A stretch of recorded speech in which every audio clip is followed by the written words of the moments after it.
Well, good morning. I'm Joe Malisi with 77 WABC as we provide coverage of the 2023 Tribeca Film Festival.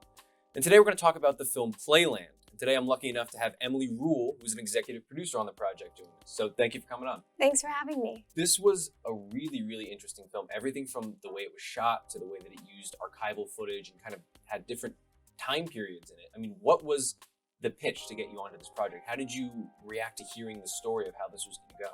So I have a production company called Public School Pictures, and Zach Parker, who's my head of development, connected me with Jordan West, who is the amazing writer and director on the project. And I was lucky enough to come in at a place where there was already a rough cut of the film. So I got to see a little bit about the magic that it ended up being. And I watched a cut, fell in love with it. And that was that. There wasn't much selling that they had to do, actually.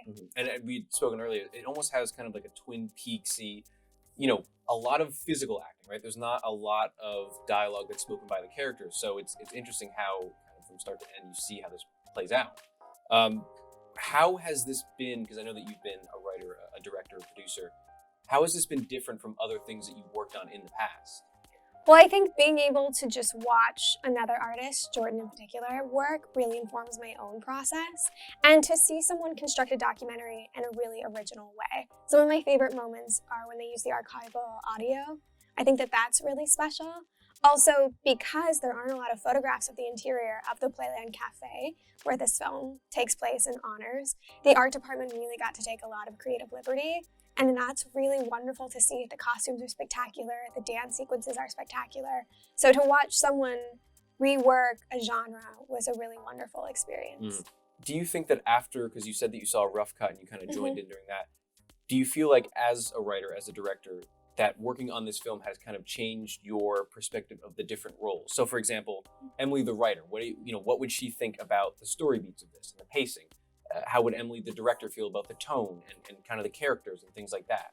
Emily the writer is super impressed by Jordan's ability to merge the separate timelines and to be able to tell a story of a place that existed within 50 years through several different characters over the course of time, right? And the bouncing between all of that. Emily as the director is just in awe of color palettes and textures to those timelines.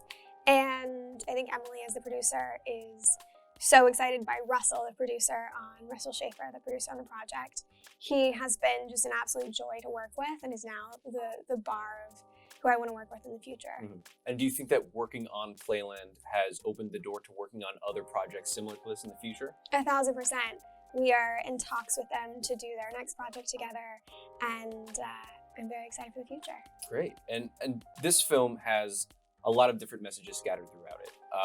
I think when it premieres at Tribeca, there's going to be a lot of different things that people take away from it. For you, what is one major thing that you would like viewers to take away from this project?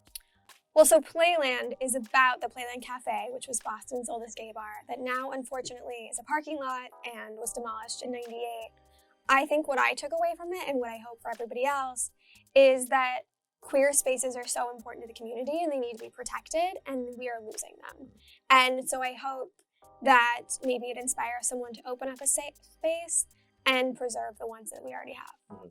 And kind of going off of that, Playland, the story, obviously, of the cafe and Playland Cafe, and this whole idea of that, what does it mean to you as both a filmmaker in general, but also someone who is able to work on the project? I think, to me, it means that someone can do something that's extraordinary. I think what Jordan has done has been absolutely incredible. And I think the real beauty of cinema is to be able to take a place that no longer exists and let it live forever. So that's what we hope to accomplish with the film. Absolutely. Congratulations on the film. It's Thanks. Premiering, obviously, at the Tribeca Film Festival. I hope you have so much fun at the premiere. This has been the 77 WABC coverage of the Tribeca Film Festival.